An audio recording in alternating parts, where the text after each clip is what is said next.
Shalom Aleihim saudara-saudara yang dikasihi Tuhan. Makin dekat dengan perayaan hari kelahiran Tuhan, biarlah kita makin banyak mengalami pertobatan demi pertobatan. Mazmur 102 ayat pertama sampai dengan keempat. Doa seorang sengsara pada waktu ia lemah lesu dan mencurahkan pengaduhannya ke hadapan Tuhan. Tuhan, dengarkanlah doaku, dan biarlah teriakku minta tolong sampai kepadamu. Janganlah sembunyikan wajahmu terhadap aku pada hari aku tersesat. Sendengkanlah telingamu kepadaku pada hari aku berseru. Segeralah menjawab aku, sebab hari-hariku habis seperti asap, tulang-tulangku membara seperti perapian.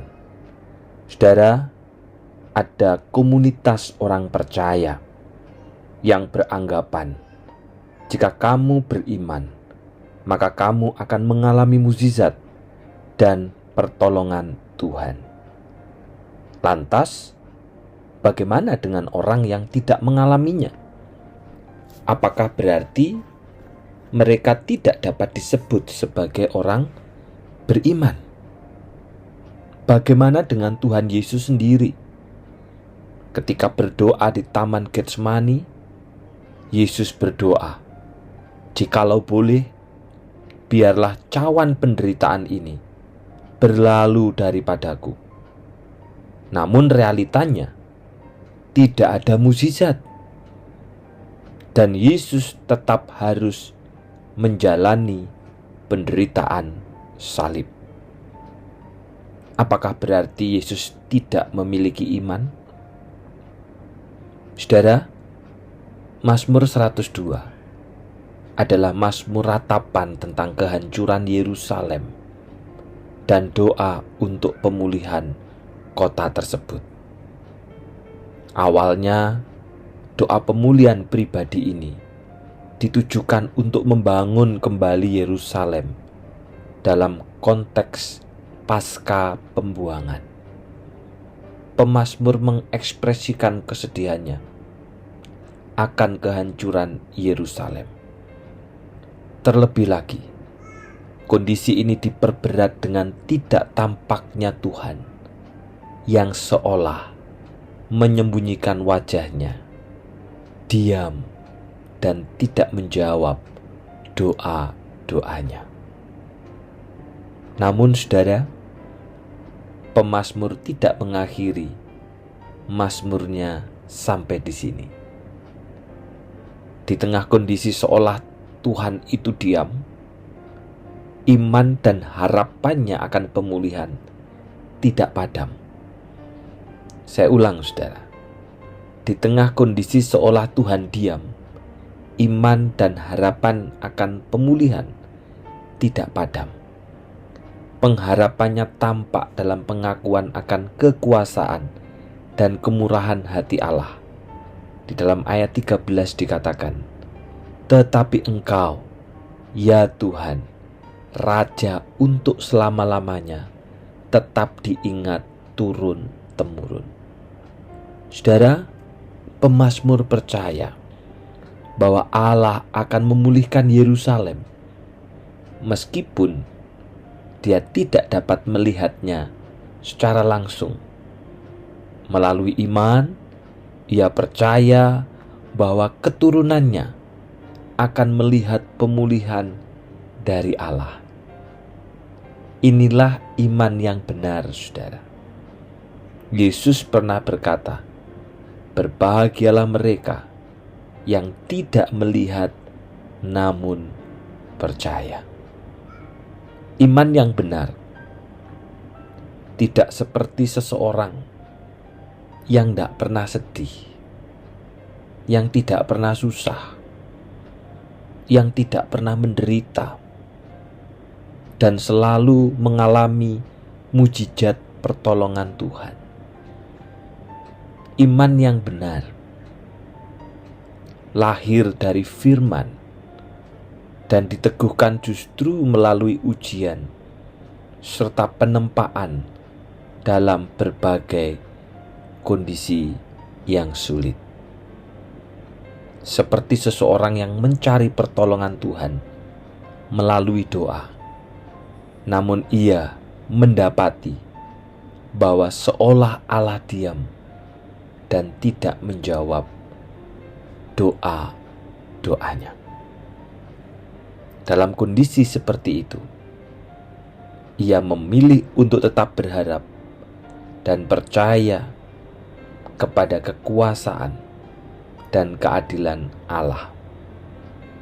Di sini iman tersebut diasah oleh Tuhan melalui kesabaran, komitmen, kesetiaan, dan pengharapan. Hanya dengan cara seperti ini, saudara, iman bisa menjadi murni karena kita akan percaya total kepada rencana dan kehendak Allah. Iman yang besar adalah iman yang dikatakan dapat memindahkan gunung. Tetapi iman yang benar adalah sekalipun gunung tidak berpindah, kita tetap memiliki iman dan berharap kepada Tuhan. Ini tidak mudah. Karena itu kita membutuhkan anugerah Allah supaya tetap percaya sekalipun tidak melihat. Mari kita berdoa. Bapa yang di surga, firman-Mu hari ini mengingatkan kepada kami supaya kami bukan hanya sekedar memiliki iman yang besar yang dapat memindahkan gunung, tetapi kami memiliki iman yang benar. Sekalipun gunung tidak berpindah, kami tetap beriman. Dalam hidup kami, Tuhan, ada begitu banyak permohonan, bahkan harapan. Tetapi manakala kami melihat seolah Allah itu diam, seolah Allah tidak melakukan apa-apa, biarlah percaya dan pengharapan kami kepadamu tidak pernah padam. Karena itu tolonglah Bapa, supaya di dalam masa raya Natal ini, kami justru makin memiliki iman yang benar, kami makin percaya kepadamu, sekalipun kami tidak melihat, kami percaya. Secara khusus kami juga berdoa untuk gladi bersih yang akan diadakan esok hari. Tuhan kiranya tolong, supaya melalui ini kami terus diajar bahwa pelayanan yang kami kerjakan itu bukan untuk manusia, tetapi pelayanan itu adalah untuk Allah, sehingga kami persiapkan yang terbaik mungkin karena kami melayani Sang Raja di atas segala raja. Demikian juga kiranya kami yang melayani Tuhan, kami menjaga kekudusan hidup kami, karena Tuhan akan sangat sedih manakala melihat orang yang melayaninya tidak hidup di dalam kekudusan dan kebenaran, sebagaimana Allah yang dilayani itu kudus adanya. Kami juga berdoa ya Tuhan untuk keluarga kami, Saudari Adelia Vica Natalita, yang hari ini berulang tahun di dalam segala kemurahan dan kebaikan Tuhan. Hamba-Mu berdoa kiranya Tuhan menolong, menyertai di dalam hidupnya, dalam hidup keluarganya, di dalam pekerjaannya, bahkan di dalam cintanya kepada Allah.